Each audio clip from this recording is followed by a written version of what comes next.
The stars were cold and empty, just like they had always been. Captain Cora stared out of the main window of her ship, the stellar dawn. Beyond the thick glass, space stretched out like a black ocean, with tiny lights scattered across it. She had been looking at this same view for 20 years, and it never changed. Always the same empty darkness. "Captain, we're approaching the Sol system," said Tom, her navigation officer. He was young for his species, with bright blue skin and large eyes that could see far into space. "Should we begin the standard survey?" Cora nodded. "Yes. Start scanning. All the planets, look for minerals, gases, anything useful." She paused and looked around the bridge. "And keep watching for signs of life, even though we know we won't find any." The stellar dawn was home to 15 crew members from different species. All of them were part of the Helix Coalition, a group of 7 alien races who had been traveling through space together for over 1,000 years. They were explorers, scientists, and dreamers who wanted to map every corner of the galaxy. But in all their travels, they had never found another intelligent species. The galaxy was huge, with billions of stars and planets, but it seemed like they were the only ones smart enough to build spaceships and explore the cosmos. Dr. Vale was sitting at her science station, looking at data from their sensors. She was the ship's expert on alien life, even though she had never actually found any aliens. Her job was to look for signs of other civilizations, radio signals, unusual energy patterns, anything that might mean intelligent life existed somewhere else. "The same as always," she said quietly to herself. "Nothing but rocks and gas." Vale had gray skin and 4 arms, which made her very good at operating multiple computers at once. She had spent her whole career hoping to find proof that other, smart beings existed in the universe. Every day she checked thousands of signals from space, but they were always just natural sounds from stars and planets. "Doctor, are you finding anything interesting?" asked Captain Cora. "No, Captain. Just the usual cosmic background radiation and some solar flares from the local star." Vale's voice sounded tired. She had given the same report thousands of times. Before, the Helix Coalition had 7 different species working together. There were the Tal people like Captain Cora, who were tall and thin with silver skin. The Bix like Tom were short and blue with big eyes. Vale's people, the Gren, had 4 arms and were very smart. There were also the Vor, who looked like walking trees, the Kep, who were covered in fur, the Nell, who could breathe underwater, and the Zil, who were very small but could fly. All 7 species had met each other long ago and decided to work together instead of fighting. They shared their knowledge, their technology, and their ships. Together they had built a peaceful civilization that spread across hundreds of star systems. But they had one big problem. They were alone. "It doesn't make sense," said Vale, speaking to her assistant, a young Bix named Ray. "The galaxy is so big with so many planets that could support life. Mathematical probability says there should be other intelligent species out there." Ray nodded as he helped organize the data. "Maybe we're just looking in the wrong places." "We've, been looking everywhere for 1,000 years, Vale replied. "We've visited over 50,000 star systems. We've found plenty of simple life. Plants, animals, even some smart creatures like dolphins and elephants. But nothing that builds cities or spaceships." The truth was that the coalition had grown comfortable being alone. Their technology was focused on exploration and science, not on war or defense. They had a few small patrol ships to protect their mining operations from asteroids and space pirates, but they didn't have a real military. Why would they need one? There was no one to fight. "Captain," called Nix from the communication station, "I'm picking up some unusual readings from the 3rd planet in this system." Nix was a Kep, covered in soft brown fur with sensitive ears that could hear radio signals from very far away. He was the best communication officer in the Coalition fleet. Captain Cora walked over to his station. "What kind of readings?" "Well, that's the strange part. They look like organized transmissions. Not natural phenomena, but actual signals with patterns and structure." The bridge became very quiet. Everyone stopped what they were doing and looked at Nix. "Are you sure?" asked Dr. Vale, her 4 arms moving quickly across her computer controls. "I'm running the analysis now," Nix said. his ears twitching with concentration. The signals are primitive compared to our technology, but they're definitely artificial. Someone is broadcasting from that planet. Dr. Vale's computers began showing the data. On her screens, wave patterns moved up and down in clear, organized sequences. These weren't random sounds from nature. These were messages created by intelligent beings. "This is impossible," whispered Tom. Captain Cora felt her heart beating faster. In 1,000 years of exploration, this was the moment every coalition member had dreamed about. First contact with another intelligent species. "How advanced are they?" she asked. Vale studied the signals carefully.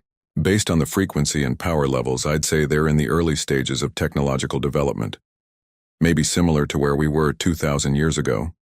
They have radio, probably some space technology, but nothing close to interstellar travel." "What should we do?" asked Ray. This was the question that would change everything. The coalition had protocols for this situation, but they had never expected to actually use them. They had rules about how to approach a new species, how to study them, and whether to make contact. "First, we observe," said Captain Cora. "We need to learn about these beings before we make any decisions. Move the ship to a safe distance and begin long-range scanning. I want to know everything about them. Their technology, their society, their biology." "Should we report this to Coalition Command?" asked Tom. "Not yet. Let's gather more information first. This is too important to rush." As the stellar dawn moved closer to the third planet, their sensors began picking up more details. The planet was mostly blue and green, covered with water and land. The atmosphere contained oxygen and nitrogen, perfect for supporting life. "I'm detecting multiple energy sources across the planet's surface," reported Vale. "Large cities, industrial areas, and what looks like primitive spacecraft in orbit around the planet." The crew gathered around the main viewing screen as images of the planet appeared. They could see continents, oceans, and clouds. In the dark areas where it was night, thousands of small lights showed where cities were located. "They call their planet Earth," said Nix, who had been listening to their radio transmissions. "And they call themselves humans." Dr. Vale was practically shaking with excitement. After decades of searching, she had finally found what she was looking for, another intelligent species. But as she studied the human transmissions more carefully, she began to notice something troubling. Many of the signals were about conflict, wars, weapons, fighting between different groups of humans. "Captain," she said slowly, "I think we need to be very careful with these humans. Their entire history seems to be filled with violence and warfare. They're constantly fighting each other." Captain Cora looked at the peaceful planet spinning below them. It was hard to believe that such a beautiful world could be home to a violent species. "We'll study them from a distance," she decided. "We need to understand what kind of beings they are before we make contact. Set up a hidden observation post in the asteroid belt. We'll watch and learn." As the stellar dawn moved to its hiding place, none of the crew could have imagined what was coming. Far beyond the edge of the galaxy, in the cold darkness between stars, ancient sensors had detected their presence. The humans were not the only ones who had been discovered that day. Something else was watching, something that had been waiting, in the void for civilizations to mature. And now it was time to harvest what had grown. The galaxy was about to learn that sometimes being alone was safer than being found. The news spread through Coalition space like wildfire. Within hours of Captain Cora's report, every major world in the Helix Coalition knew about the discovery of Earth. Emergency meetings were called on 7 different planets as leaders tried to decide what to do about the humans. Dr. Vale sat in the observation deck of their hidden base in Earth's asteroid belt, watching the blue planet spin slowly in the distance. For 3 weeks now, she had been studying human society through their radio and television signals. What she found both amazed and worried her. "They're incredible," she told her research team. "In just a few thousand years, they've gone from using stone tools to splitting atoms. Their rate of technological advancement is unlike anything we've ever seen." Ray, her young assistant, was looking at data about human history. But they're so violent, Doctor. Look at this. They've had over 15,000 wars in their recorded history. They've invented weapons that could destroy their entire planet. Vale nodded sadly. This was the problem that kept the coalition leaders awake at night. Humans were clearly intelligent and creative, but they were also dangerous. Every advancement they made seemed to lead to new ways of fighting each other. "Captain," called Tom from the communication station, "we're receiving an urgent message from Coalition Command." Captain Cora walked over and activated the secure channel. The face of Admiral Rex appeared on the screen. He was an old tal with silver hair and worried eyes. "Captain Cora," the Admiral said, "the Council has made their decision about the humans. You are ordered to maintain observation only. Under no circumstances are you to make contact with this species." "Sir, with respect, I think we should consider peaceful contact. They could be valuable allies." Admiral Rex shook his head. "Have you seen their military capabilities? They have enough nuclear weapons to destroy their planet 10 times over. These beings are too dangerous to approach. We will continue to study them from a distance until the Council decides their fate." The transmission ended, leaving the bridge in uncomfortable silence. Dr. Vale felt her heart sink. She had spent her life searching for other intelligent life, and now that she had found it, the Coalition was too afraid to say hello. Meanwhile, in Earth's orbit, something was going wrong. Marcus Reed was supposed to be having the best day of his career. The former Marine had worked for years to become an astronaut, and today he was on a solo mission to repair a broken communications satellite. It was routine work, but Marcus loved being alone in space, looking down at his home planet. But then his ship's engine made a sound it wasn't supposed to make. "Control, this is Reed," he said into his radio. "I'm showing engine failure, attempting restart." The restart didn't work. Neither did the backup systems. Marcus tried everything he could think of, but his small spacecraft was dead in the water. Worse, he was slowly drifting away from Earth's orbit. "Control, I have a problem. All systems are down and I'm losing orbit. Request immediate rescue mission." "Copy that, Reed. We're working on it, but the nearest rescue ship is 6 hours away. Can you maintain life support that long?" Marcus checked his instruments. "Negative. I've got maybe 3 hours of air left." From their hidden base in the asteroid belt, Dr. Vale watched the humans' predicament unfold. The Coalition sensors were much better than Earth's technology, so they could see exactly what was happening to Marcus Reed. His ship's power core is failing, she reported to Captain Cora. At current drift rate, he'll be too far from Earth for rescue in 2 hours. "That's unfortunate," said the captain. "But it's not our problem. We have orders not to interfere." But Dr. Vale couldn't just watch a sentient being die. She had spent her career studying life in all its forms, and she couldn't stand by while someone died when she had the power to help. "Captain, we could save him easily. A simple tractor beam pull, bring him aboard, then return him to Earth's orbit. No one would ever know." "Absolutely not." Admiral Rex was very clear. Dr. Vale spent the next hour watching Marcus Reed try to fix his ship. The human showed remarkable calmness and problem-solving skills, even though he knew he was probably going to die. He kept working, kept trying different solutions, never giving up hope. This impressed Vale more than all the human wars and weapons. This one man alone in the darkness facing death with courage and determination. This was the kind of being she wanted to meet. "Captain," she said quietly, "I'm going to save him." "Doctor, I order you not to." But Vale was already moving. She ran to the shuttle bay, started up a small rescue ship, and launched before anyone could stop her. Her forearms moved quickly across the controls as she flew toward the dying human spacecraft. Marcus Reed was down to his last 30 minutes of air when something impossible happened. A ship appeared next to him, but it wasn't from Earth.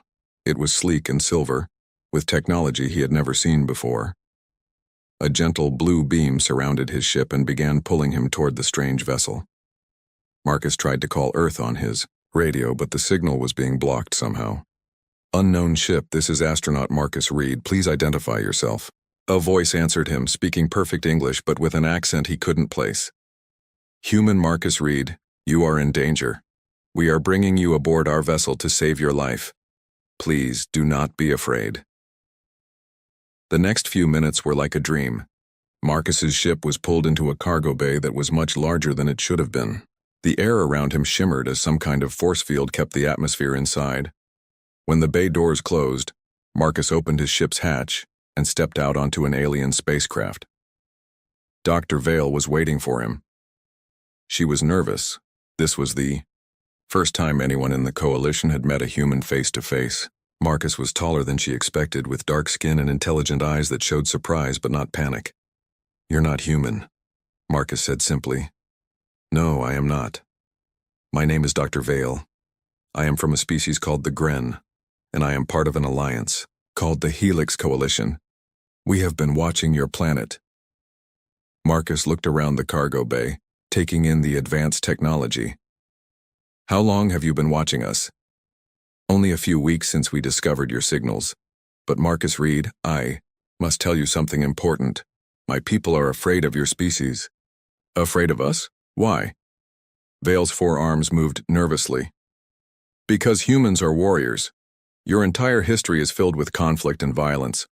My people are peaceful explorers, and they think humans are too dangerous to contact." Marcus was quiet, for a moment thinking about this. "And yet you saved my life." "Yes, because I believe there is more to humanity than just violence. I have been studying your culture, your art, your science. You are capable of great beauty and kindness too." Captain Cora's voice came over the ship's communication system. "Dr. Vale, return to base immediately.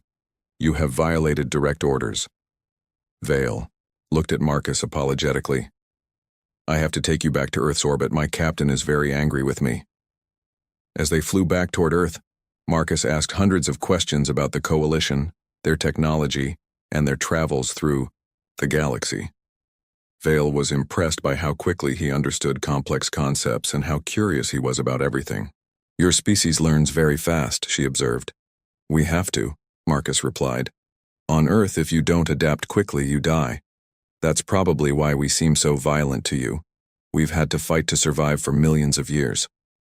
When they reached Earth's orbit, Vale prepared to transfer Marcus back to his repaired ship. But before he left, he turned to her with a serious expression. "Dr. Vale, I need to ask you something important.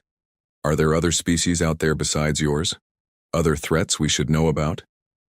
Vale hesitated. According to Coalition protocols, she shouldn't share this information. But something in Marcus's eyes told her this was important. "The galaxy is very large, Marcus Reed. My people have explored much of it, but not all. There are always unknown regions." Marcus nodded slowly. "If something dangerous ever comes to Earth, will your people help us?" "I don't know," Vale admitted, "but I hope so." As Marcus returned to his ship and flew back to Earth, both he and Vale knew that something important had changed. First contact had happened, even if it was unofficial. But neither of them knew that, far out in the dark space between galaxies, ancient sensors had detected the Coalition's presence near Earth. Something old and hungry was already moving toward them, traveling at speeds that should have been impossible. The quiet galaxy was about to become very loud indeed. The first warning came from the edge of Coalition space, where the galaxy ended and endless darkness began. Captain Cora was reviewing Dr. Vale's report about her meeting with the human Marcus Reed when the emergency signal arrived. The message was short and terrifying. "Unknown fleet approaching. Massive energy signatures. Request immediate assistance." Then the signal went dead. "Tom, set course for the outer rim immediately," ordered Captain Cora. "Maximum speed." The Stellar Dawn jumped to hyperspace, but they were too late. When they arrived at the last known position of the research station, they found only debris floating in space. Twisted metal and burned fragments were all that remained of a facility that had housed 300 Coalition scientists. "Captain," said Nix, his fur standing on end as he monitored the communication frequencies.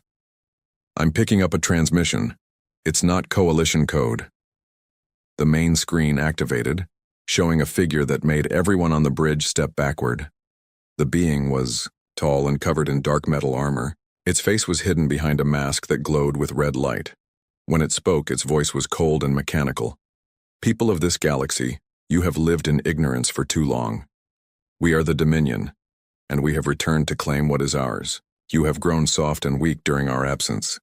Now you will submit or you will be removed.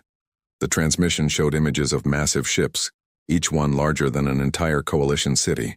They moved through space like dark shadows, their hulls absorbing light instead of reflecting it. Weapons that could destroy planets hung from their sides like the claws of some giant beast. Submit within one standard cycle, or face extinction. This is your only warning. The screen went black, leaving the bridge in shocked silence. Dr. Vale was the first to speak. How is this possible? We've mapped the entire galaxy. Where did they come from? The void between galaxies, said Captain Cora quietly. They've been hiding in the darkness, watching us grow and develop. Now they think we're ready to be harvested. Within hours, more Coalition worlds fell silent. The Dominion fleet moved through space faster than anything the Coalition had ever seen, striking without warning and leaving nothing but destruction behind. Admiral Rex called an emergency meeting of all Coalition captains. His image appeared on screens throughout the fleet, but he looked older and more tired than anyone had ever seen him. The situation is worse than we thought, he began. The enemy fleet numbers in the thousands. Their technology is centuries ahead of ours. They're using weapons and propulsion systems that our scientists say should be impossible. Captain Cora raised her hand. What about our military forces? Surely we can mount some kind of defense. The Admiral's expression grew even more grim. We have 200 patrol ships scattered across 700 star systems. The enemy has 3,000 warships, each one more powerful than our entire fleet combined. They're not just more advanced. They're built for conquest. Dr. Vale watched the tactical displays in horror. Red markers showed Dominion forces advancing through Coalition space like a plague. Every few hours another world went dark. How long before they reached the core worlds? Asked Tom. At current speed, less than 2 weeks. We're trying to evacuate civilian populations, but there's nowhere to run. They're coming from all directions. The meeting ended with no real plan, only desperation. The Coalition had spent 1,000 years exploring and learning, but they had forgotten how to fight. Their ships were built for science, not war. Their people were teachers and artists, not soldiers. Back at their hidden base near Earth, Marcus, Reed watched the Coalition's desperate communications with growing alarm. Even though he was just one human on a small planet, he could see what the aliens couldn't. They were going to lose. Dr. Vale, he said during one of their secret meetings, your people are fighting the wrong kind of war. Vale looked at him with confusion. What do you mean? You're trying to fight them like this is some kind of formal battle between two armies. But these Dominion forces aren't playing by rules. They're hunters, and you're prey. Marcus had spent years as a Marine before becoming an astronaut. He understood warfare in ways that the peaceful Coalition never could. Show me their attack patterns. Dr. Vale displayed the tactical information on her screens. Marcus studied it for several minutes, his face growing more serious. See how they attack? They hit the strongest targets first, your military bases, your government centers. They want to cut off your head and make the body die, but they're making mistakes too. What kind of mistakes? They're overconfident. They expect you to fight like every other species they've conquered, organized, predictable, following standard military doctrine. But what if you didn't? Vale didn't understand. How else would we fight? Marcus smiled grimly. Like humans. Meanwhile, the Dominion advance continued relentlessly. Their commander, Lord Kane, stood on the bridge of the flagship Death's Edge, watching Coalition worlds fall one by one. He had conquered dozens of galaxies during his long life, and this one was proving to be just as easy as all the others. Status report, he commanded. His lieutenant, a cyborg creature with half its body replaced by machines, stepped forward. 17 more systems have surrendered, my lord. Resistance is minimal. The Coalition forces are retreating rather than fighting. Lord Kane nodded with satisfaction. This was how it always went. Advanced civilizations became soft over time, losing the killer instinct that had helped them evolve in the first place. They focused on art, science, and philosophy, while forgetting the harsh realities of survival. "What about their military technology?" he asked. "Primitive, my lord. Their shields can barely stop our lightest weapons. Their ships are slow and clumsy. Some of them don't even have proper weapon systems. They're exploration vessels trying to fight warships. And their tactics? Non-existent. They group their ships together in large formations that make easy targets. They broadcast their positions on open channels. They even try to negotiate during battle." The lieutenant's mechanical voice carried what might have been amusement. Lord Kane had seen this pattern in every galaxy he had conquered. Peaceful species developed amazing technology for exploration and research, but they lost the ability to use that technology for war. They became sheep, ripe for harvesting. "Continue the advance," he ordered. "Focus on their industrial worlds. Once we control their manufacturing, the rest will surrender quickly." But as the Dominion fleet moved deeper into Coalition space, Lord Kane began to notice something unusual. Small groups of Coalition ships were starting to fight differently. Instead of the predictable formation attacks, they were using hit-and-run tactics. Instead of trying to protect fixed positions, they were striking at supply lines and communication relays. "Sir," reported his intelligence officer, "we're seeing changes in enemy behavior. Some of their forces are abandoning standard Coalition tactics." "Explain." "They're using surprise attacks, sabotage, even suicide runs against our larger ships. It's crude but effective. We've lost 3 cruisers to these new tactics." Lord Kane frowned. This was unexpected. In his experience, once a species became civilized, they lost the savage instincts needed for irregular warfare. But some Coalition forces were starting to fight like primitives, unpredictable, ruthless, willing to sacrifice themselves for small victories. "Where are these new tactics coming from?" "Unknown, sir. The attacks seem to be coordinated, but we can't track the source of the commands." What Lord Kane didn't know was that Marcus Reed was secretly transmitting tactical advice to Coalition forces throughout the galaxy. Using the communication systems on Dr. Vale's ship, he was teaching alien commanders how to think like human guerrilla fighters.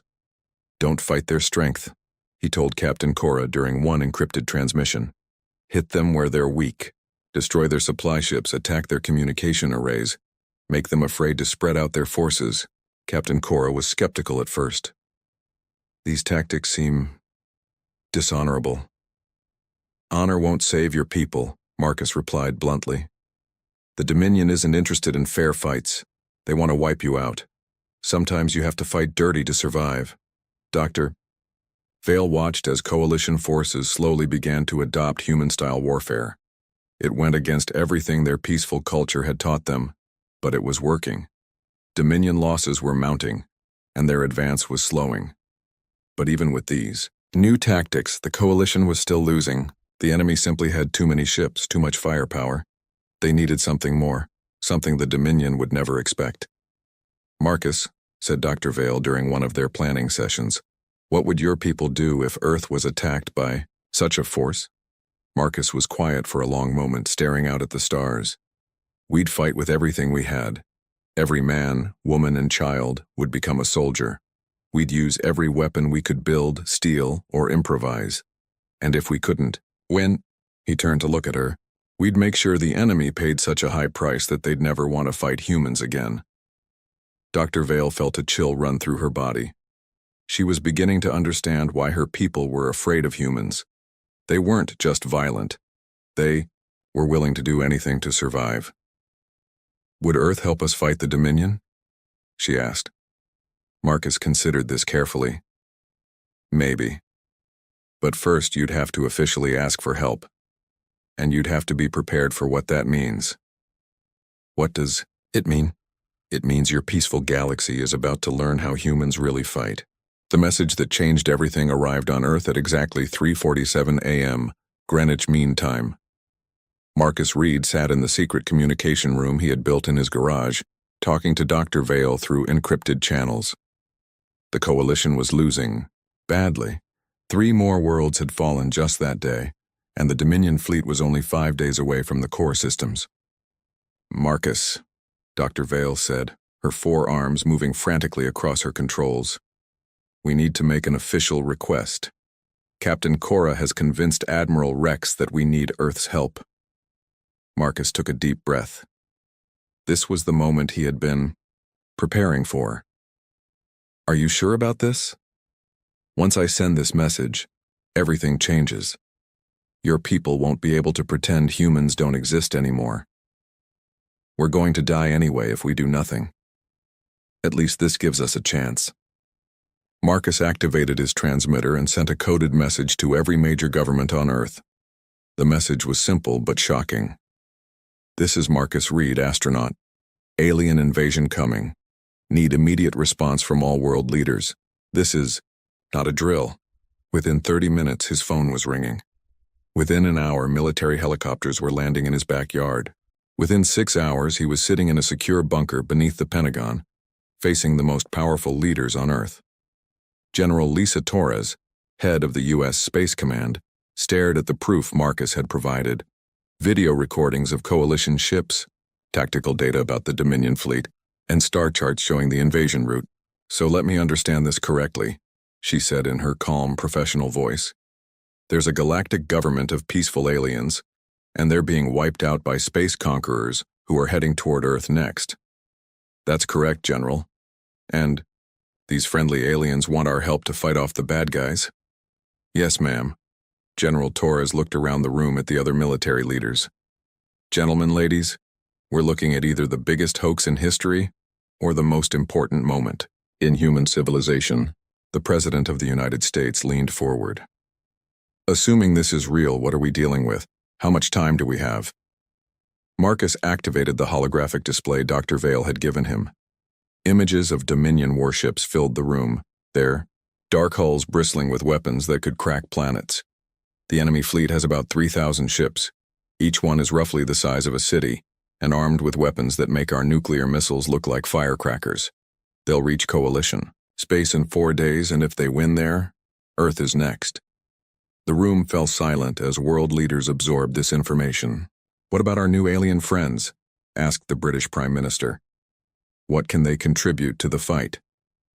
The coalition has better technology than us in some areas. Faster ships, better shields, advanced communications. But they have almost no military experience.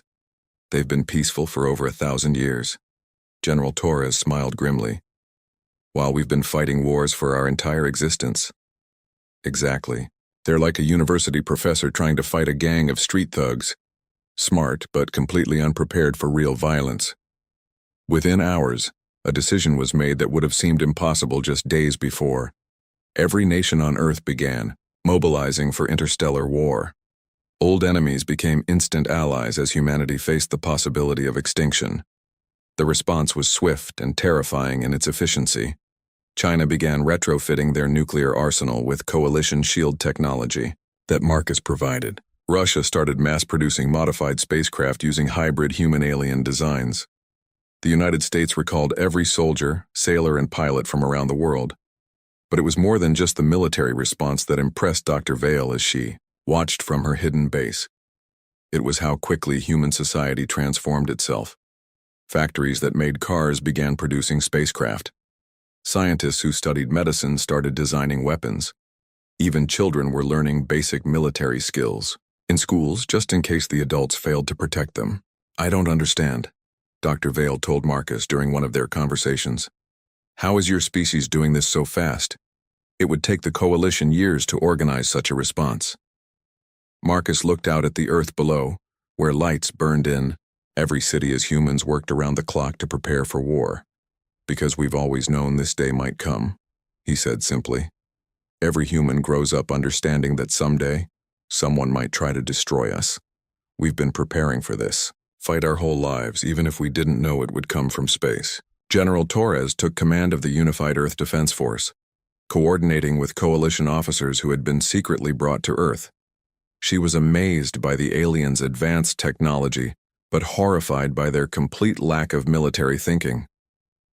Captain, Cora, she said during a strategy meeting, your people have ships that can travel faster than light, shields that can stop nuclear weapons, and sensors that can see across star systems. How did you lose so badly to the Dominion? Captain Cora looked embarrassed. We We tried to negotiate first. We thought if we explained that we were peaceful, they would leave us alone. You tried to negotiate with an invasion force? Yes. We sent diplomatic messages and offered to share our scientific knowledge in exchange for peace. General Torres rubbed her forehead.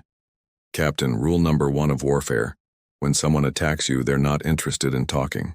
They want you dead or enslaved. Everything else is just a distraction. The cultural differences were shocking. Coalition officers wanted to minimize casualties and avoid damaging enemy ships if possible.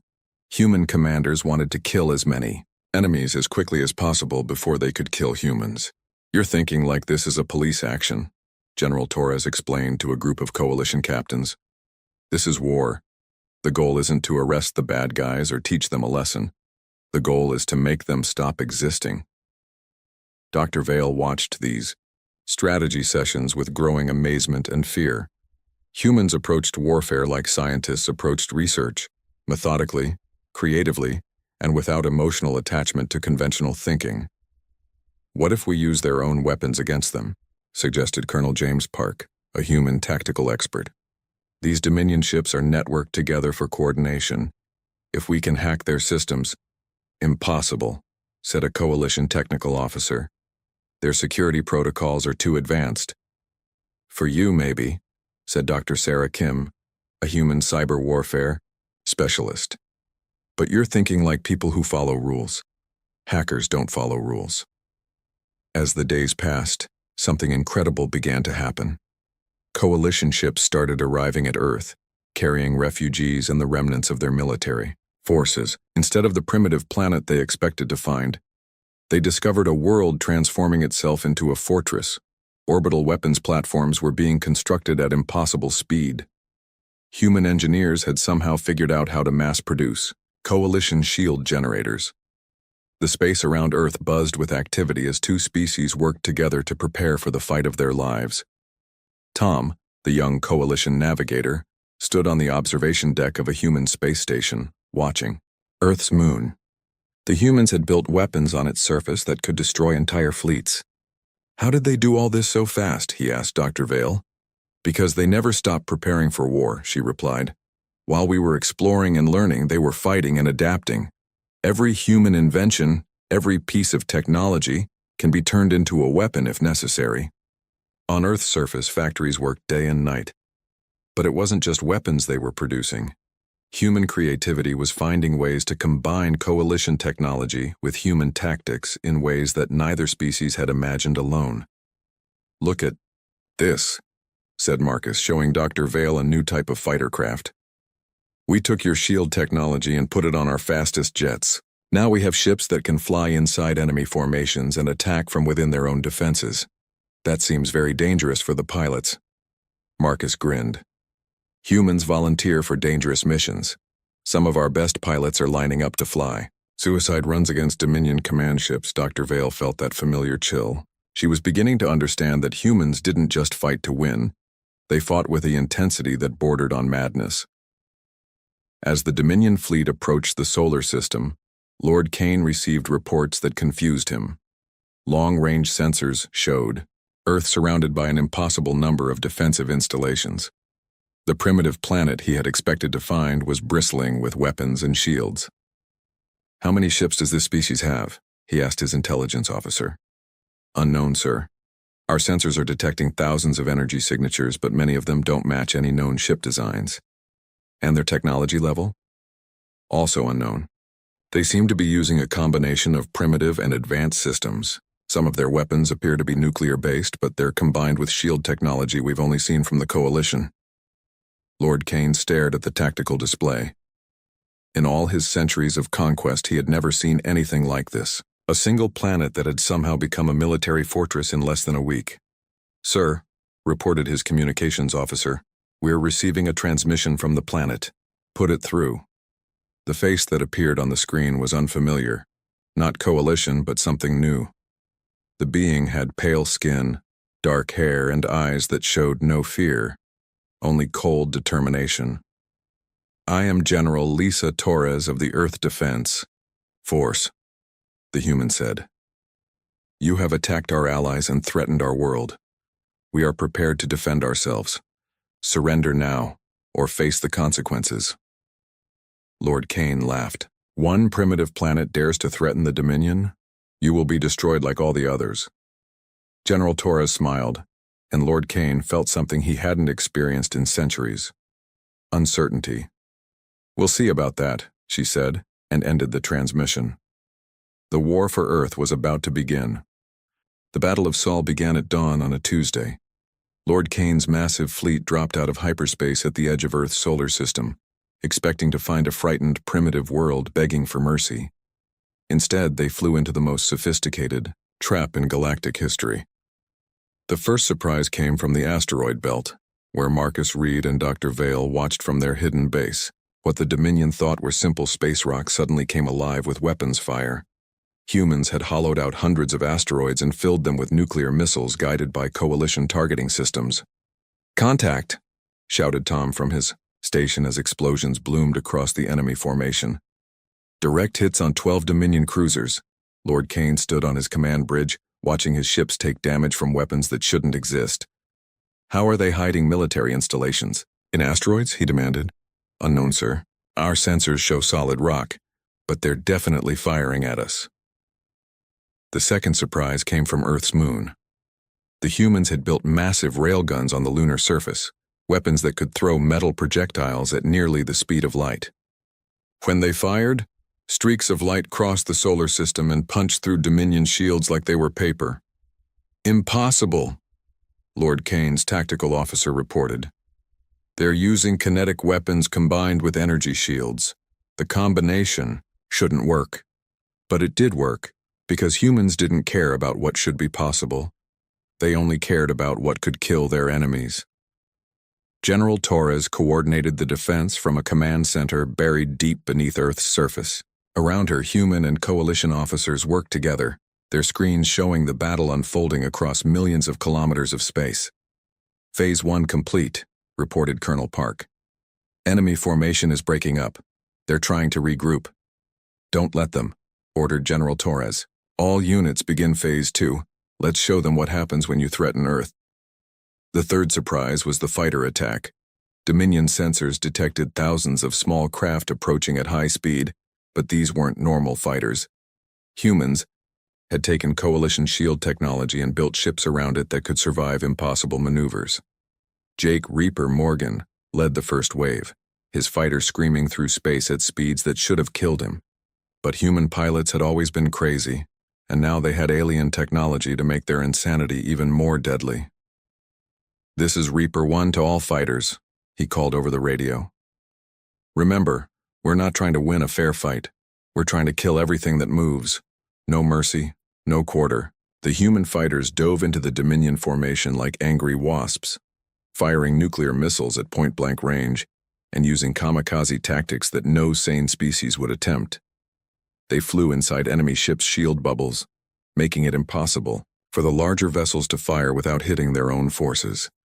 Lord Kane watched in horror as his perfectly organized fleet fell into chaos. "These tactics are insane. They're destroying themselves to kill us. Sir, we're losing ships faster than we can count them. The enemy fighters they're ramming our cruisers. They're using their own ships as weapons." This was something Lord Kane had never encountered. Every species he had conquered fought to preserve their own lives, but humans seemed willing to die if it meant taking enemies with them. "All ships fall back to defensive formation," he ordered. "We need to regroup." But the humans weren't finished. The fourth surprise came from Earth itself. Dr. Sarah Kim and her cyber warfare team had been studying captured Dominion technology for days. While the aliens thought their computer systems were impregnable, humans approached hacking like art, creative, unpredictable, and completely willing to break every rule. "General Torres," Sarah reported, "we're inside their network. Their ships are all connected through quantum communication links. If we can corrupt the right systems, do it." What happened next would be talked about in military academies for centuries. The Dominion's own weapons turned against them as human hackers took control of their targeting systems. Dominion ships began firing on each other, their sophisticated AI systems convinced that their own allies were enemies. Lord Kane's flagship shuddered as friendly fire from his own fleet struck the shields. What's happening? Why are our ships attacking each other? The humans have somehow infiltrated our systems, sir. They're turning our weapons against us. Impossible! Our security protocols are unbreakable. But humans didn't try to break the security. They convinced it that they belonged there.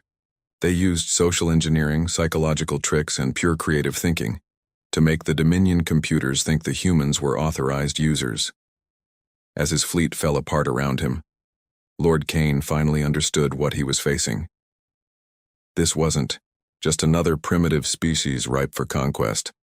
These were beings who had spent their entire evolutionary history learning how to kill efficiently. "Sir," his communications officer reported, "we're receiving another transmission from the planet." General Torres appeared on the screen again, but now she was standing in front of displays showing the burning remains of the Dominion fleet. "Lord Kane," she said calmly, "you made a mistake coming here. You thought Earth was just another target. But this planet has been preparing for this fight for millions of years. Every war we've fought, every weapon we've built, every tactic we've learned, it was all practice for this moment." Lord Kane tried to maintain his composure. "You may have won this battle, but the Dominion has thousands of fleets. We will return with—" "No, you won't," General Torres interrupted. "Because we're not just going to beat you here. We're going to make sure you never threaten anyone again." The final phase of the battle began with Marcus Reed leading a boarding party onto Lord Kane's flagship. The Marine-turned-astronaut had volunteered for the most dangerous mission of all, capturing the Dominion command ship and its leader. "Remember," Marcus told his team of human and coalition soldiers, "these beings have been conquering galaxies for centuries. They think they're superior to everyone else. Let's show them what happens when they mess with humans." The boarding action was swift and brutal. Dominion soldiers were trained to fight other civilized species who followed rules of warfare. They had no idea how to handle humans who used every dirty trick they could think of. Marcus and his team fought their way to the command bridge, where Lord Kane waited with his personal guards. The ancient conqueror looked at the human warrior approaching him, and for the first time in centuries felt real fear. "You don't know what you're doing," Lord Kane said. "The Dominion has ruled 100 galaxies. You cannot stop us all." Marcus smiled grimly. "Maybe not, but we can stop you. And when the rest of your people hear what happened here, they'll think twice before coming to our neighborhood." The capture of Lord Kane marked the end of the Battle of Sol. The surviving Dominion ships, leaderless and confused, retreated beyond the galactic rim, carrying word of a new power that fought like demons and thought like gods. In the aftermath, Marcus stood on the observation deck of the stellar dawn, looking out at the stars. The galaxy looked different now, not empty and cold, but full of possibilities. Dr. Vale joined him, her 4 arms working at a portable computer. "I've been analyzing the battle data," she said. "The Coalition lost fewer ships in this one fight than we lost in the entire war before Earth joined. That's because you weren't really fighting before. You were just trying not to lose." "And what were you doing?" Marcus thought about this for a moment. "We were trying to win. There's a big difference." Captain Cora approached them, carrying official documents from Coalition Command. "The Council has made their decision," she announced. "Earth is being offered full membership in the Helix Coalition, with equal voting rights and full access to our technology." "And in return?" asked Marcus. "You share your military knowledge and help us rebuild our defenses. The galaxy has learned that peace is only possible when good people are prepared to fight for it." Marcus nodded. This was fair. The Coalition had technology that could help humanity explore the stars. Humans had the warrior spirit that could protect both species from future threats. "There's one more thing," added Dr. Vale. "The Council wants to establish a new organization, a joint military force combining Coalition technology with human tactics. They're calling it the Galactic Defense Alliance. And they want humans to lead it? They want you to lead it, Marcus. You're the bridge between our two peoples." Marcus looked out at the stars again, thinking about the responsibility. Earth's children would carry both the burden and the honor of defending civilization itself.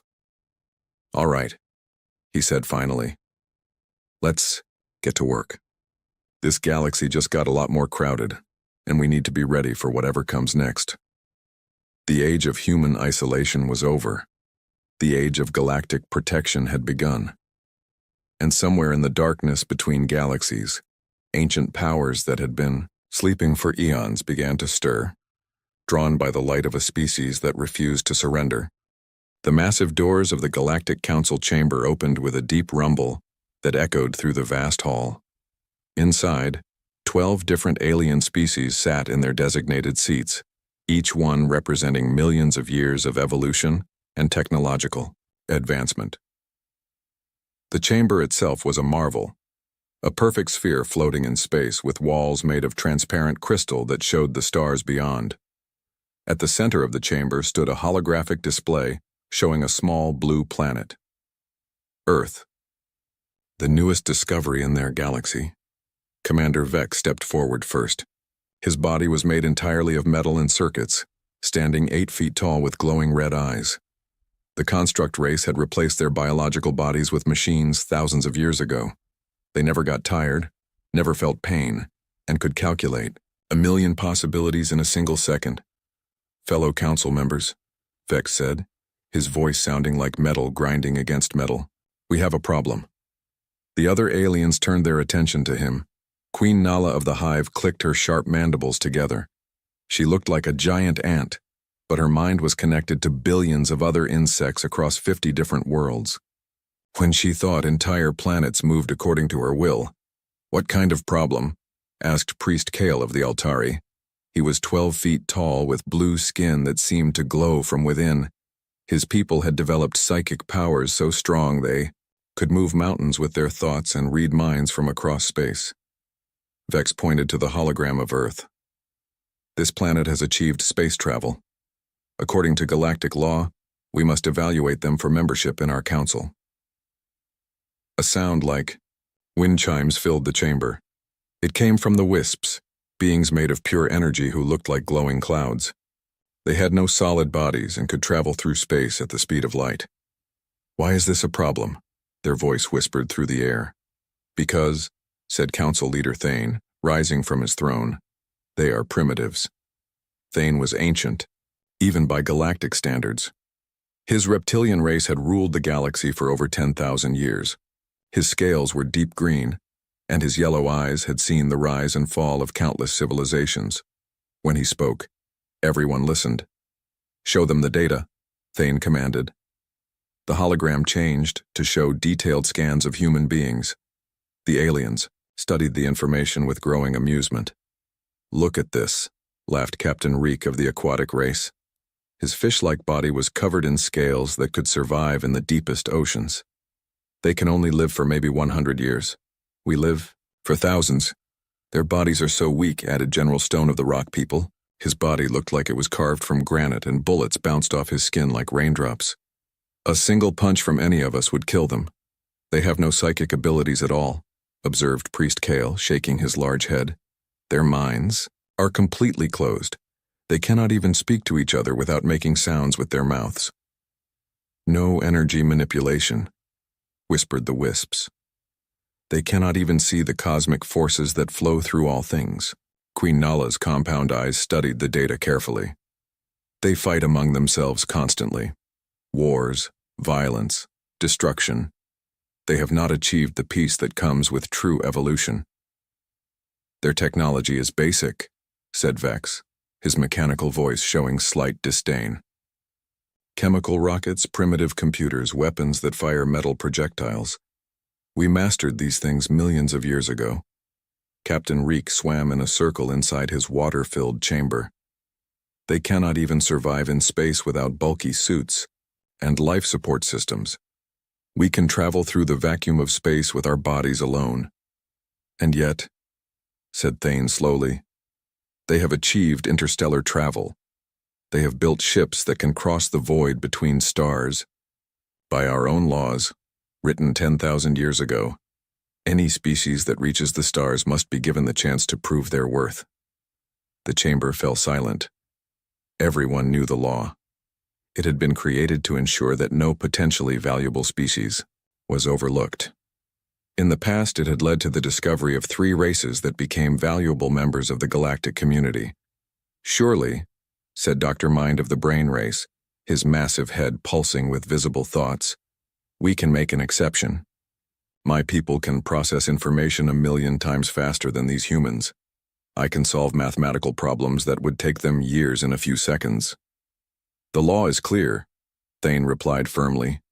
They must face the trial of supremacy. A collective groan rose from the assembled aliens. The trial of supremacy was an ancient tradition. Any new species that wanted to join the Galactic Council had to prove they could contribute something valuable. They had to face champions from each of the 12 ruling races in combat. It seems wasteful, said Captain Freeze of the Ice People. His body was made of living ice that never melted, and he could lower the temperature around him to absolute 0. These humans will not last even 1 minute against any of our champions. Perhaps that is the point, said General Stone. They will see how outmatched they are and accept a proper place as servants to their betters. Still, added Queen Nala, we must follow the proper procedures. Send them the message. Give them the choice. Thane nodded to Vex, who activated the communication system. A holographic screen appeared showing Earth's surface. They had been monitoring human communications for months, learning their languages and customs. I will send the message to their leaders, Vex announced, though I estimate a 99.7% probability that they will choose to surrender rather than face certain death. The message was transmitted across space, traveling faster than light. Through the network of communication relays that connected the galaxy, it would reach Earth in less than an hour. Meanwhile, on Earth, people went about their daily lives completely unaware that their planet had just been discovered by an alien empire. In New York, office workers hurried to their jobs. In Tokyo, students attended classes. In London, families sat down to dinner. At the United Nations building in New York, Secretary General Adams was reviewing reports about climate change when his assistant burst through the door. Sir, she said, her face pale with shock, you need to see this immediately. What is it, Lisa? Adams asked, looking up from his papers. We're receiving a transmission, sir, from space, and it's not from any human source. Adams felt his heart skip a beat. Are you certain? Lisa nodded, holding up a tablet showing complex data streams. It's coming from outside our solar system, sir, and it's addressed to the leaders of Earth. Within minutes, Adams was in the Secure Communications Center deep beneath the UN building. Scientists and military officers crowded around screens showing the incoming transmission. The message was being broadcast in every human language simultaneously. How is that possible? Asked General Brooks, a decorated military officer who served as advisor to the UN Security Council. Their technology is far beyond ours, replied Dr. Sarah Chen, the UN's chief scientist. They've analyzed our entire communication network and learned every language on Earth. The message began to play. The voice was mechanical, clearly artificial, but it spoke perfect English. People of Earth, you have achieved interstellar travel and have been detected by the Galactic Council. According to the laws that govern all civilized species, you must now face the trial of supremacy. Adams felt the blood drain from his face. Around him, the other officials exchanged worried glances. The message continued. Your species will choose one champion to face representatives from the 12 ruling races of the galaxy. If your champion succeeds, humanity will be granted membership in the Galactic Council with all the rights and privileges that come with advanced civilization. And if we fail? Adams whispered, though he already feared the answer. If your champion fails, humanity will be placed under the protection and guidance of the Galactic Council. Your planet will become a protectorate, and your people will serve the greater galactic community in whatever capacity we deem appropriate. The room erupted in urgent whispers and hushed conversations. Everyone understood what protectorate meant, slavery by any other name. You have 7 standard Earth days to choose your champion and accept the trial, the message concluded. Refusal to participate will be considered an act of aggression against the galactic order. Choose wisely. The transmission ended. leaving the room in stunned silence. Admiral Torres, the head of Earth's Space Command, was the first to speak. "How many races did they say, 12? 12 different alien species," confirmed Dr. Chen, reviewing the message. "And our champion has to fight representatives from all of them." "1 against 12? Asked General Brooks. "That's not a trial. That's an execution." Adams sat down, heavily in his chair. In less than 1 hour, humanity had gone from believing they were alone in the universe to learning they were about to become slaves to an alien empire. "What do we know about these aliens?" he asked. Dr. Chen pulled up the data they had gathered from the transmission. "Based on the brief glimpses we got, they're far more advanced than us. Some appear to be machines, others have psychic abilities, and some don't even have physical bodies." "And they want us to fight them?" General Brooks shook his head. "It's impossible. Even our best special forces operatives wouldn't stand a chance against technology that advanced." "Maybe that's the point," said Admiral Torres grimly. "Maybe this trial is just their way of making us surrender without a fight." Adams looked around the room at the faces of Earth's best and brightest military minds. They all wore the same expression: defeat before the battle had even begun. "We need to contact the world leaders immediately," Adams decided. "Every nation on Earth needs to know what we're facing." Over the next few hours, emergency meetings were called in every capital city on Earth. Presidents, prime ministers, and kings were briefed on humanity's first contact with alien life. The news was kept secret from the general population to prevent panic, but world leaders demanded immediate action. The debates were heated. Some wanted to surrender immediately, arguing that slavery was better than extinction.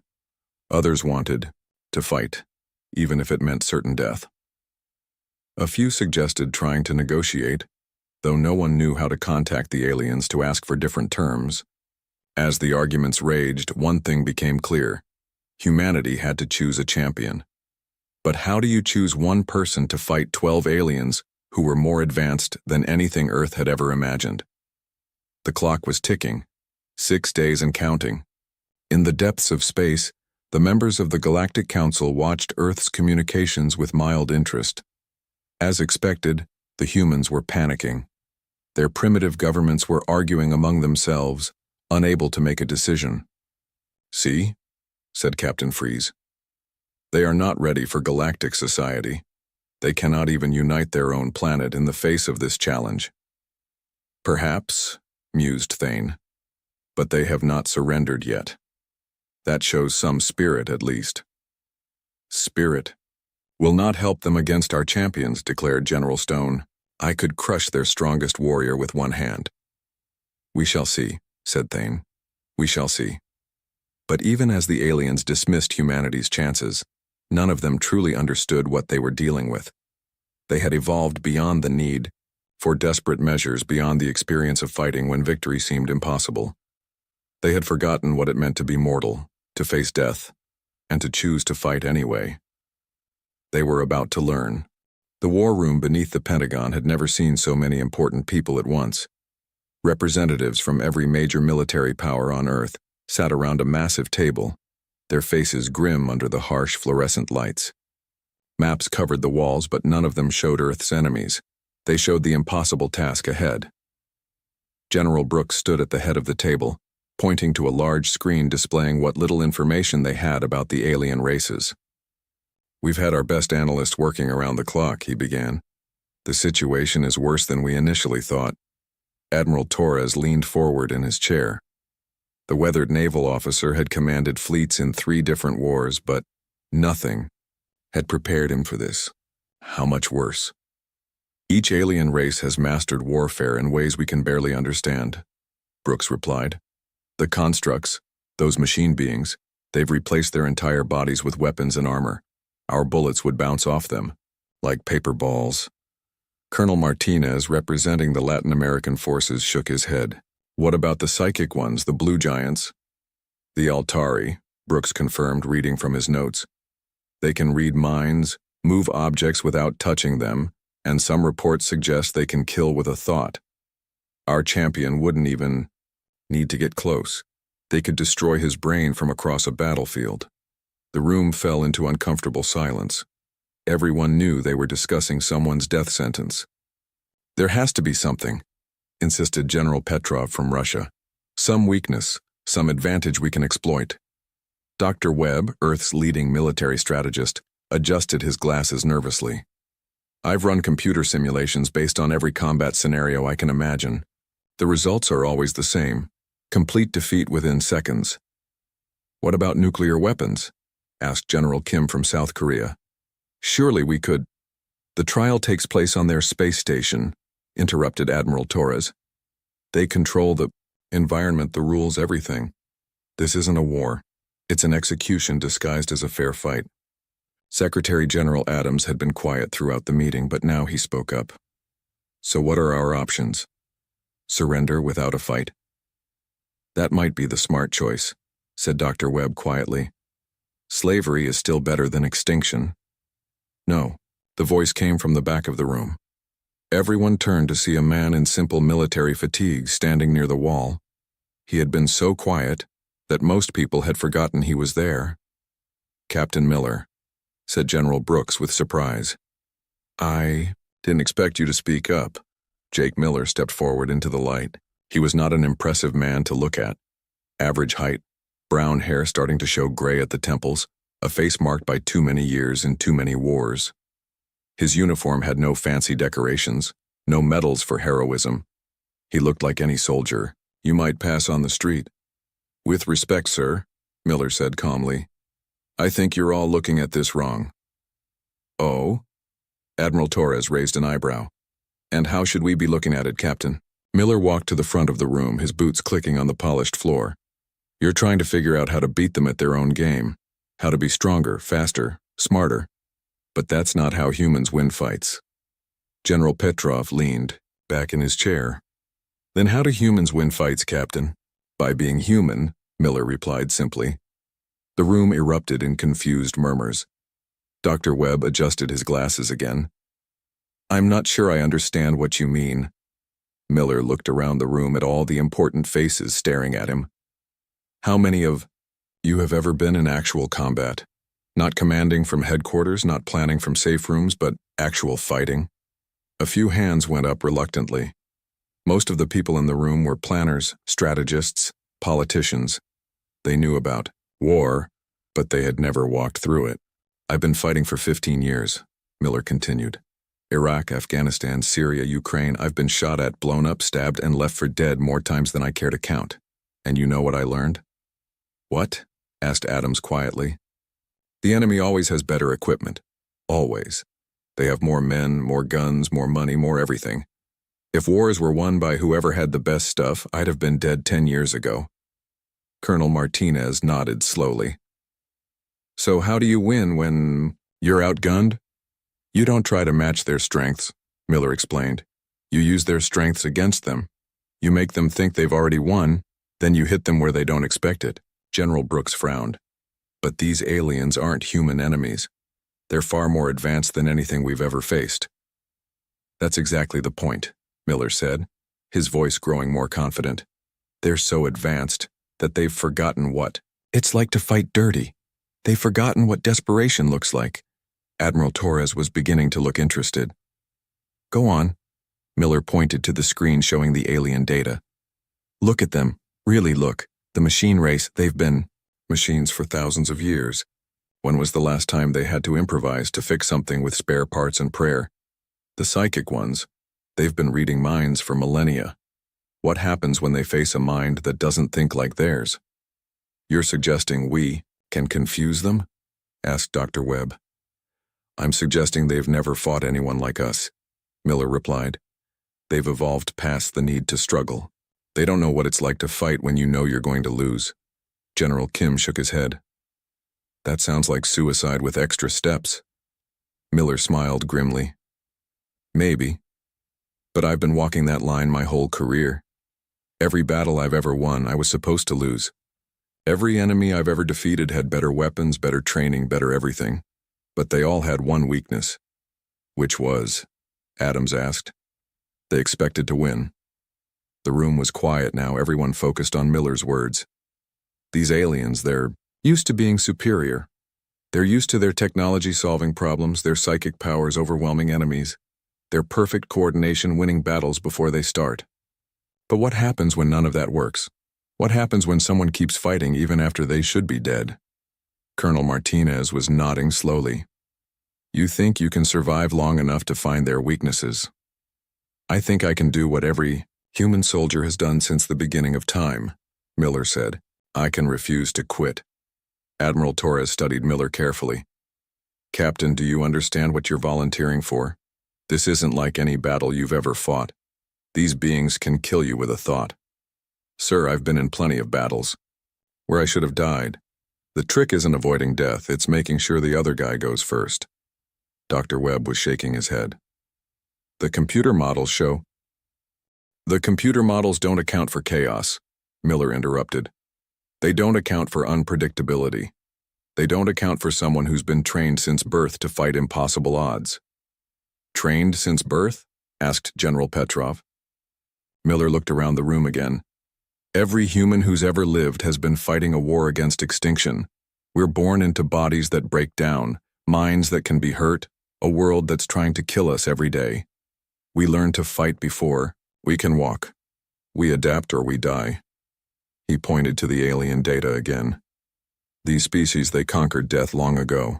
They don't get sick, they don't age, they don't break. They've forgotten what it's like to be fragile. They've forgotten what it's like to be afraid. And you think that's a weakness? Adams asked. I know it is, Miller said firmly, because every time I've faced an enemy who thought they were invincible, they made the same mistake. They underestimated what a desperate human could do. General Brooks was studying Miller with new interest. What's your plan, Captain? Simple, Miller replied. I'm going to do what humans do best. I'm going to survive. And while I'm surviving, I'm going to make them make mistakes. I'm going to turn their advantages into disadvantages.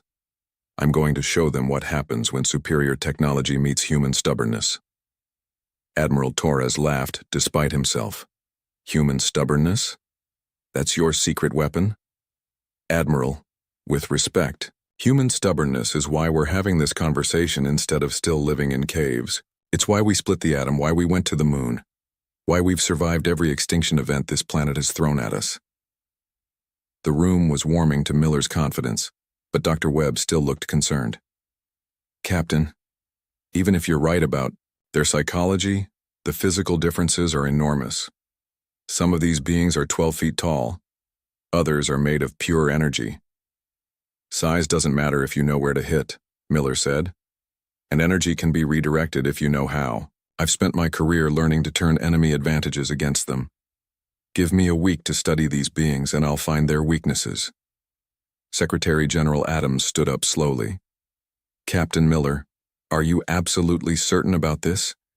If you're wrong, you die, and humanity becomes enslaved. Miller met Adams' eyes without flinching. Sir, I've never been certain of anything in my life. Certainty gets you killed, but I'd rather die fighting than live on my knees. The room fell silent again as everyone considered the weight of the decision. Finally, General Brooks spoke up. All right, Captain, you've got the job, but you're not going in blind. We're going to give you every advantage we can. Over the next 3 days, Miller underwent the most intensive training program ever developed. Scientists briefed him on alien psychology. Engineers showed him every piece of equipment they could design. Doctors pushed his body to its absolute limits. But the most important preparation happened in Miller's own mind. Every night, he meditated on a simple truth that every human warrior had learned. Death was not the enemy. Fear was the enemy. Hesitation was the enemy. Death was just another opponent to outmaneuver. On the 4th day, the aliens sent another message. They had prepared a special transport ship to carry Earth's champion to the neutral space station where the trial would take place. The ship would arrive in 72 hours. As Miller prepared his gear, keeping only the simplest, most reliable equipment, he thought about all the soldiers who had come before him, men and women who had faced impossible odds with primitive weapons and human determination. They had won, not because they were stronger or smarter, but because they refused to surrender. On the night before departure, Miller sat alone in his quarters writing a letter he hoped would never be read. In it, he explained his strategy to the generals, his understanding of human nature, and his faith that humanity would survive whatever came next. The last line read simply, "We don't win because we're the best. We win because we're too stupid to know when we're beaten." As he sealed the letter, Miller smiled. The aliens were about to learn something that no computer model could predict, and no advanced technology could overcome, that the most dangerous opponent was not the strongest or the smartest, but the one who had nothing left to lose. The transport ship arrived exactly on schedule, and Miller walked aboard without looking back. Earth's fate now rested in the hands of one ordinary man who had spent his life learning to do extraordinary things. The aliens were waiting. The alien transport ship was unlike anything Miller had ever seen. The walls seemed to be made of liquid metal that flowed like water, but felt solid to the touch. There were no visible controls, no buttons or screens. The ship appeared to fly, itself through the vast emptiness of space. Miller sat in what he assumed was a chair, though it had molded itself to fit his body perfectly. Through the transparent walls, he watched Earth grow smaller and smaller until it was just another dot of light among the stars. He had left his home planet behind, possibly forever. Destination, Station Nexus, announced a voice that seemed to come from everywhere at once. Arrival in 6 hours. Miller used the time to review everything he knew about his opponents. The data Earth scientists had gathered was limited, but it painted a terrifying picture of what he would face. The Altari champion was named Priest Kale. Standing 12 feet tall with glowing blue skin, he could read minds and move objects with pure thought. According to the data, he had never lost a battle because he could predict his enemies' moves before they made them. Unit Prime represented the constructs. It was not born but built, a perfect fighting machine with weapons integrated into every part of its titanium body. It could calculate thousands of combat scenarios per second and react faster than any living being. Queen Nala's champion was not one being but 50, a swarm of warrior insects that moved as a single mind. They could coordinate attacks with perfect precision, surrounding enemies from all directions at once.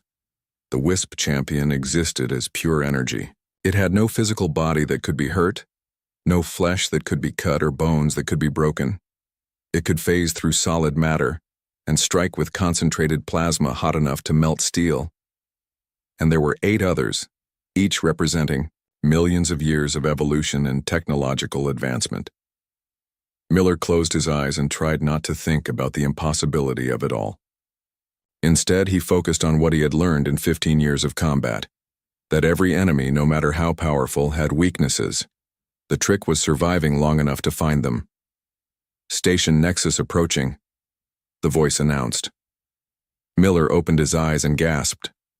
The space station was enormous, easily the size of a small city. It looked like a giant sphere made of crystal and metal, with thousands of lights twinkling across its surface. Smaller ships moved around it like insects around a lamp.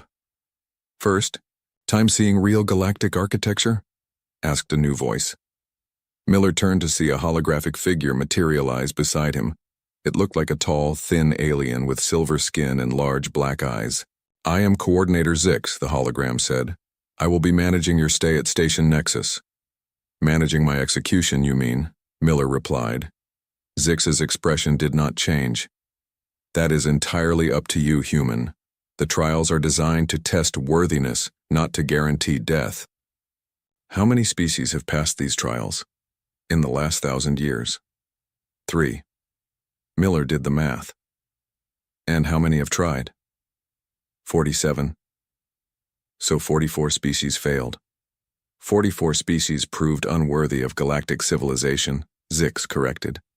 They were given appropriate roles within the galactic community, as slaves, as contributors to the greater good. Miller decided not to argue the point. He would need all his energy for what was coming. The transport ship docked smoothly with Station Nexus, and Miller felt artificial gravity take hold as he stepped onto the station.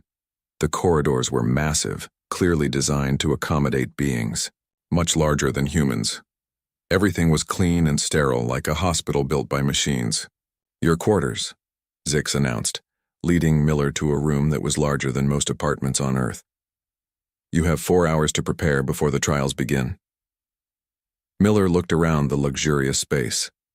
There was a bed that could have fit 10 people, a bathroom with features he could not identify, and a wall screen showing images of the galaxy. But what caught his attention was the window. Through the transparent wall, he could see into the station's central arena. It was a massive circular platform surrounded by viewing galleries that could hold thousands of spectators. Even now, aliens were beginning to file in, eager to watch the show. Quite a crowd, Miller observed. Representatives from over 200 species have come to witness the trials, Zix explained. It has been 50 years since the last one. There is considerable interest in seeing how primitive humans perform against galactic champions. I bet the betting odds aren't in my favor. Current odds are approximately 12,000 to 1 against human victory, Zix confirmed without emotion. Miller smiled grimly. I've had worse odds. After Zix left, Miller spent time examining his equipment. He had brought only basic gear, his standard rifle, sidearm, knife, and a few pieces of protective equipment. Compared to the advanced weapons he had seen on the alien champions, his gear looked like Stone Age tools. But Miller had learned long ago that the best weapon was not the most advanced one. It was the one you knew how to use when everything went wrong. He cleaned his rifle methodically, checking every part. He sharpened his knife until it could split a hair. He adjusted his body armor, making sure every strap was secure. These simple actions calmed his mind and prepared his body for battle. A chime sounded throughout the station.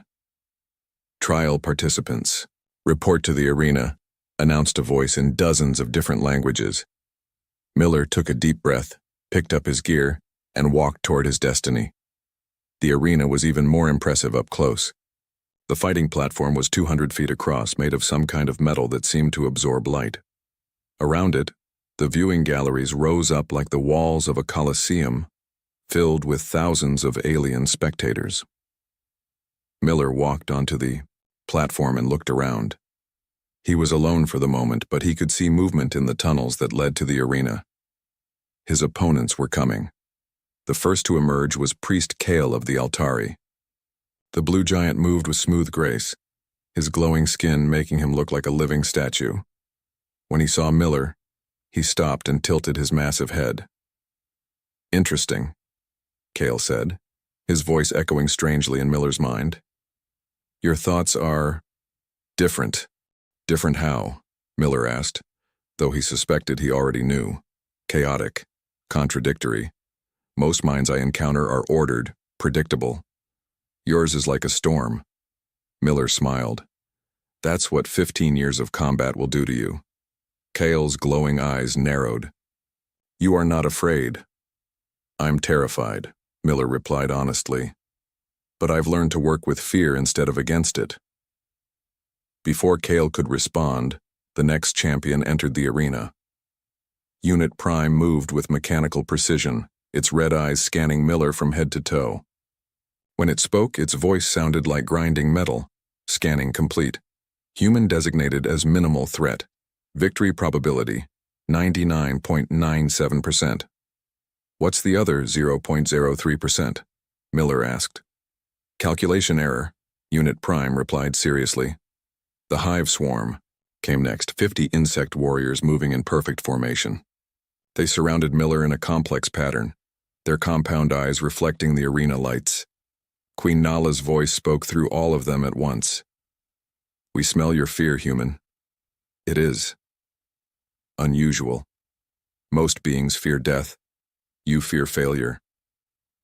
Smart bugs, Miller said, keeping his tone light despite the sweat beading on his forehead. The Wisp champion appeared as a swirling cloud of energy, its form constantly shifting and changing. When it spoke, its voice sounded like electricity crackling through the air. This one has potential, it whispered. His life force burns differently than others. One by one, the remaining champions entered the arena.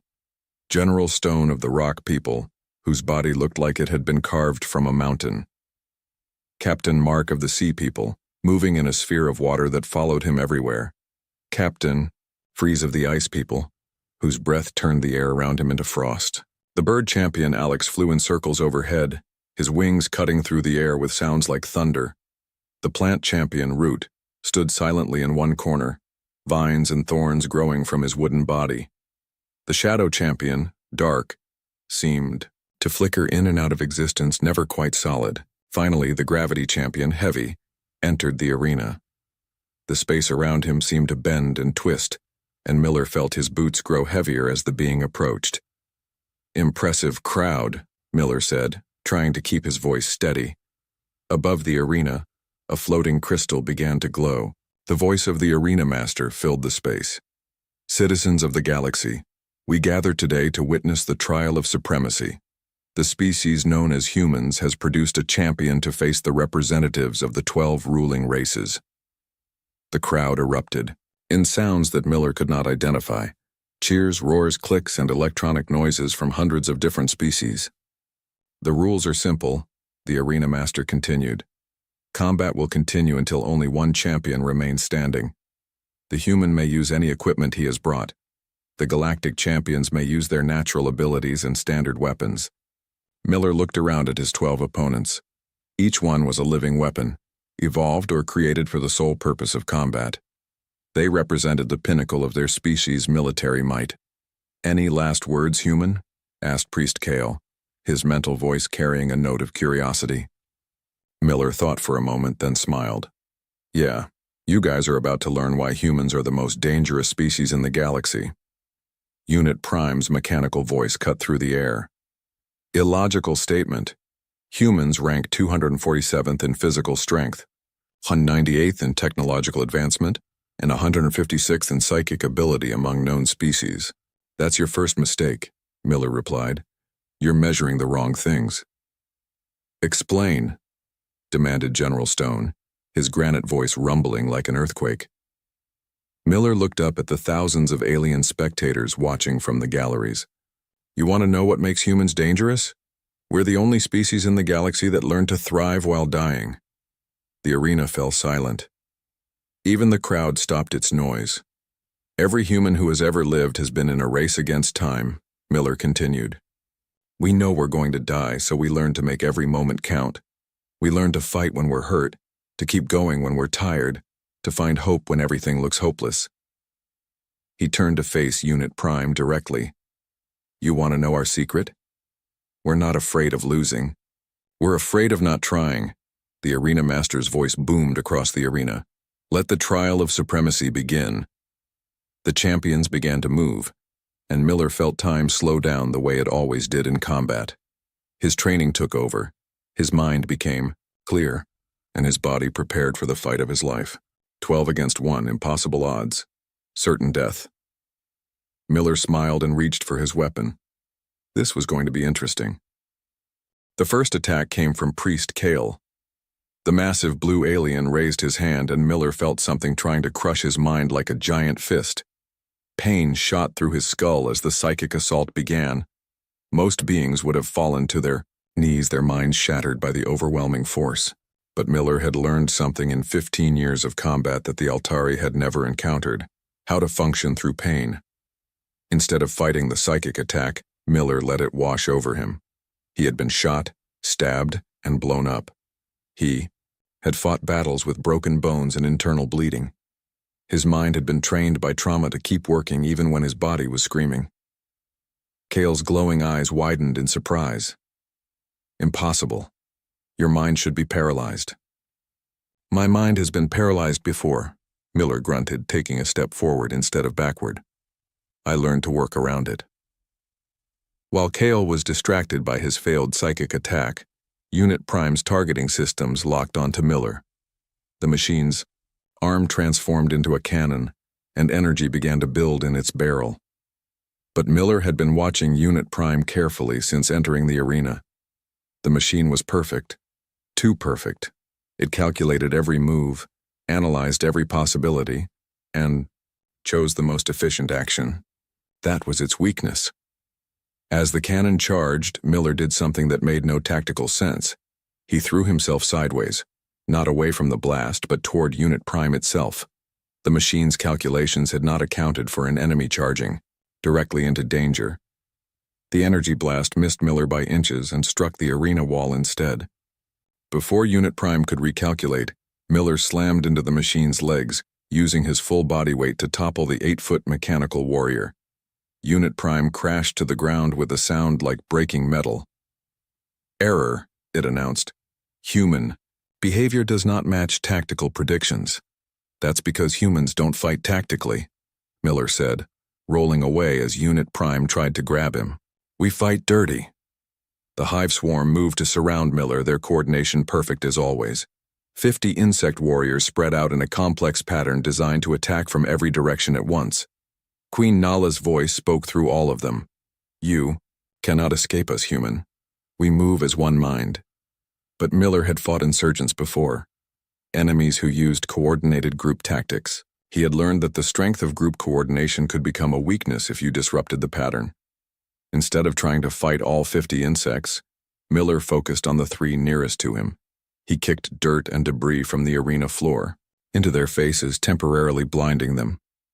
The insects stumbled, and their perfect formation broke apart for just a moment. That moment was all Miller needed. He dove through the gap in their formation, moving toward the center of the arena where the other champions waited. "Fascinating," observed the Wisp champion, its energy form crackling with electricity. "This human thinks like a survivor, not a warrior." The Wisp tried to phase through Miller's body to strike at his heart directly, but Miller had been expecting this attack. He had fought enemies who used tricks and deception before. As the energy being passed through him, Miller did something unexpected. He grabbed a piece of metal debris from Unit Prime's fall and thrust it into the Wisp's energy form. The metal conducted the Wisp's electrical energy back into itself. The energy being screamed, a sound like lightning striking metal, and lost cohesion for several seconds. "How?" the Wisp demanded, its form flickering wildly. "Lightning rods," Miller said simply. "We learned to redirect energy a long time ago." "General," Stone of the Rock people stepped forward, his granite fists raised. "Enough tricks, human. Face real strength." The massive rock being threw a punch that could have shattered concrete. Miller did not try to block it or dodge it completely. Instead, he used the momentum of Stone's own attack against him. As the huge fist whistled past his head, Miller grabbed onto Stone's arm and used it like a rope to swing himself up onto the giant's back. Stone tried to reach behind himself to grab Miller, but his rock body was not flexible enough. "Get off me, insect," Stone roared, spinning in circles. Miller held on tight, using Stone's own movements to stay out of reach. But more importantly, Stone's wild spinning was disrupting the other champion's ability to attack. The massive rock being crashed into Captain Mark's water sphere, sending the fish-like alien tumbling across the arena. Captain Freeze tried to target Miller with his ice powers, but Stone was spinning too fast. The ice blast hit Stone instead, covering the rock giant in a layer of frost that made his movements even more clumsy. "You are turning us against each other," realized Root, the plant champion. Vines shot from his wooden body toward Miller. "That's the idea," Miller said, finally letting go of Stone and rolling away from the grasping vines. "You're all so used to fighting one opponent at a time. You don't know how to fight as a team." Alex, the bird champion, dove from above with claws extended. But Miller had been listening to the sound of his wings and knew the attack was coming. He waited until the last second, then stepped aside. Alex's claws raked across Stone's rocky back instead, sending sparks flying. "Watch where you are striking," Stone bellowed. "Watch where you are standing," Alex shrieked back. The arena was descending into chaos. The alien champions, each supreme in individual combat, were getting in each other's way. They had never learned to coordinate attacks because they had never needed to. Heavy, the gravity champion, tried to increase the gravitational field around Miller, but the effect also slowed down the other champions, making their movements sluggish and clumsy. "Turn off your gravity field," demanded Captain Mark, struggling to move through the thick water of his protective sphere. "I cannot target the human without affecting the surrounding area," Heavy replied, frustrated. Dark, the shadow champion, flickered in and out of visibility as he moved toward Miller. But in the chaos of 12 combatants fighting in the same space, Miller kept losing track of which shadow was dark and which were cast by the other champions. When dark finally materialized behind Miller, ready to strike, Miller spun around and grabbed the first thing his hand touched, which turned out to be one of Root's vines. "What are you?" Root began. Miller yanked the vine hard, using it like a whip to strike Dark just as the shadow being became solid again. Dark stumbled backward, his concentration broken. "You are using our own attacks against each other," accused Queen Nala's swarm, regrouping for another coordinated assault. "Welcome to human warfare," Miller panted, dodging another energy blast from Unit Prime. "Rule number 1, there are no rules." Priest Kale tried another psychic attack, but this time Miller was ready. He had learned something important about the Altari's powers. They worked by imposing order on chaotic minds. But Miller's mind was not chaotic because he was panicking. It was chaotic because he had trained it to be. "Your mind is impossible to read," Kale said, his blue skin flickering with frustration. "How do you think so many contradictory thoughts at once?" "Practice," Miller said, then did something that shocked every alien in the arena. He smiled. Not the smile of someone who was winning, not the smile of someone who had a secret plan.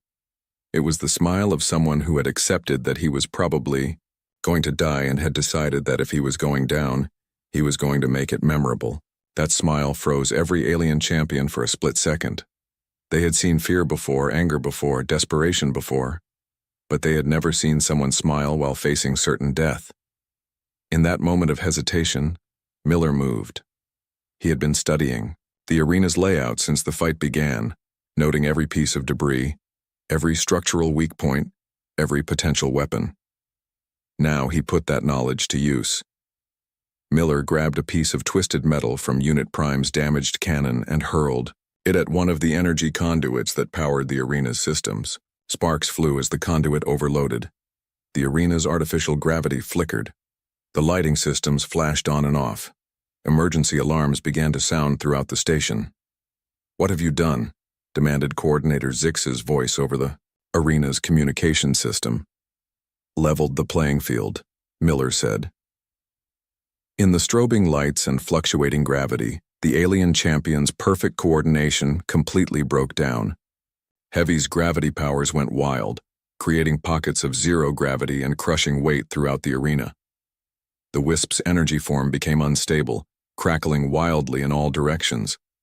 Captain Mark's water sphere burst as the gravity failed, sending water cascading across the arena floor. Captain Freeze's ice powers turned the water into a slippery mess that sent several champions tumbling. Unit Prime's targeting systems could not adapt to the rapidly changing conditions. The machine spun in circles, trying to lock onto Miller's position as the human moved through the chaos like he had been born to it.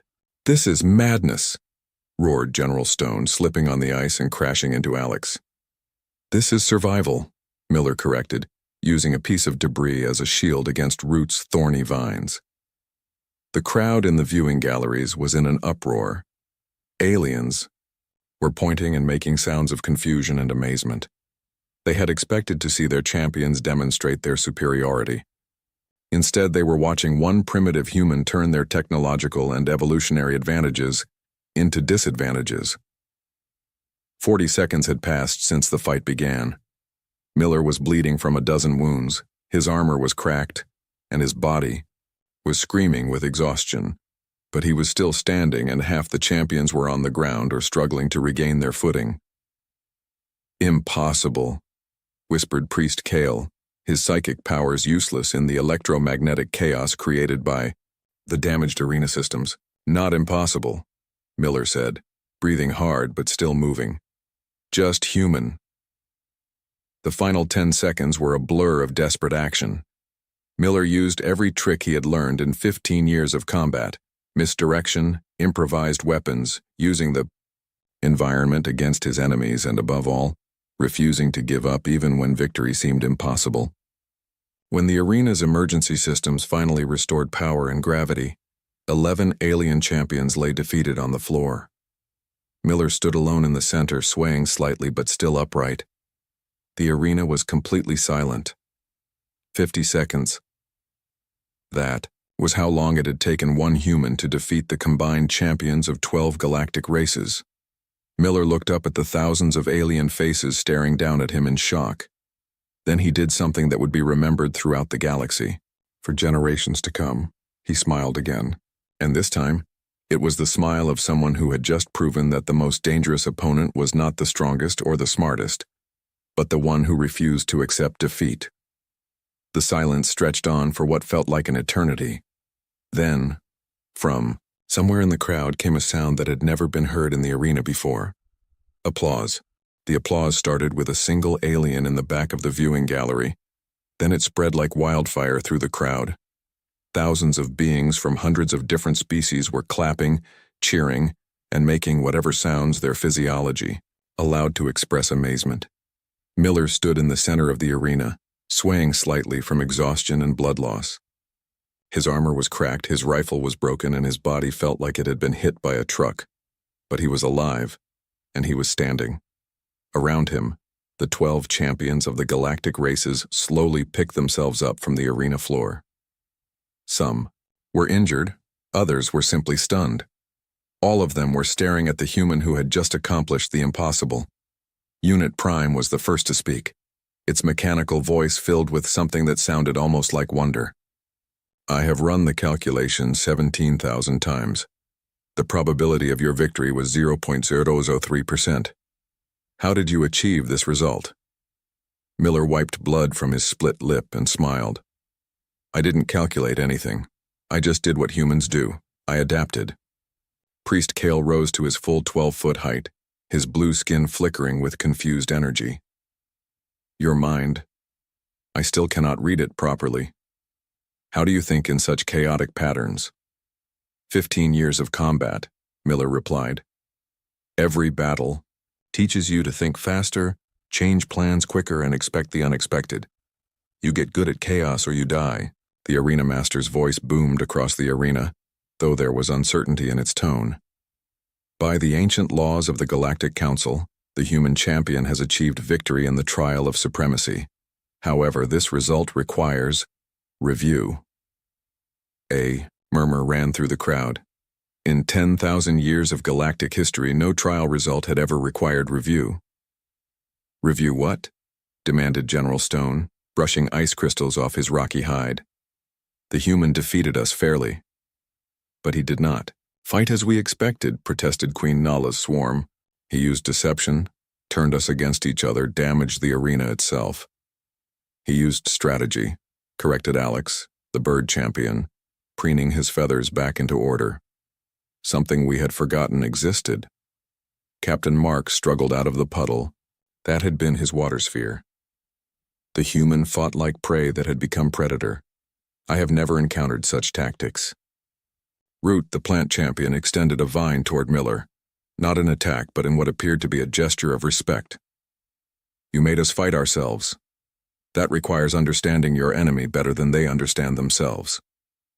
Heavy, the high gravity champion, was studying Miller with new interest. Your species fights wars against each other, yes? This is why you understand conflict in ways we do not. Miller nodded. Humans have been fighting humans for thousands of years. We learned every dirty trick, every sneaky tactic, every way to turn strength into weakness. When you fought your own species, fighting others becomes easier. The shadow champion Dark flickered in and out of visibility as he spoke. We evolved beyond the need for such conflicts.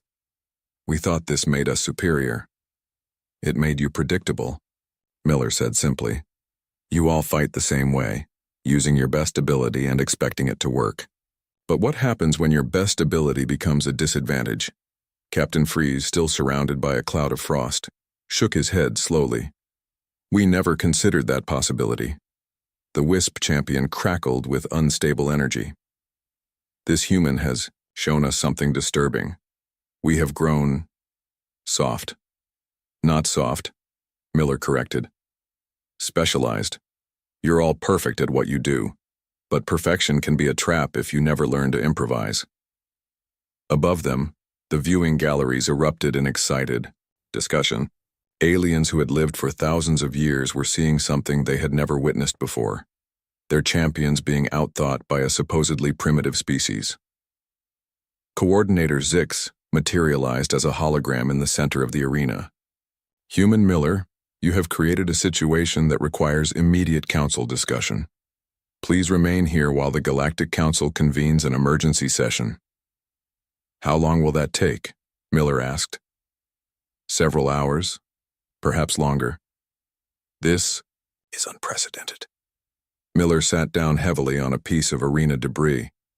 The adrenaline was wearing off, and every injury was starting to make itself known. Well, I'm not going anywhere. To his surprise, several of the alien champions remained, in the arena rather than leaving. Unit Prime approached first, its red eyes studying Miller with mechanical curiosity. I wish to understand your thought processes, the machine said. My programming includes millions of combat scenarios, but none match what occurred here. That's because your scenarios assume both sides are trying to win the same way, Miller explained.